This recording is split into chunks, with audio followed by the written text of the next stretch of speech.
were notified by the operator of the submersible vessel that it was overdue, and it had 5 persons on board the submersible.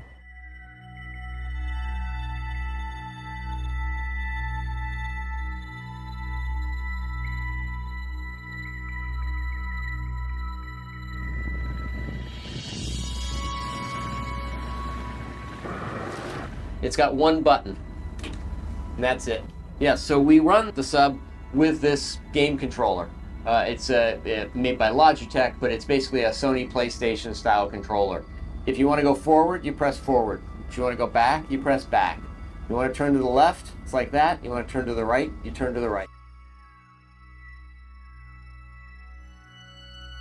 We're all aware of the dangers going into this, that this is not a lark, and you know, you sign a waiver before you get on that mentions death 3 different times on page 1.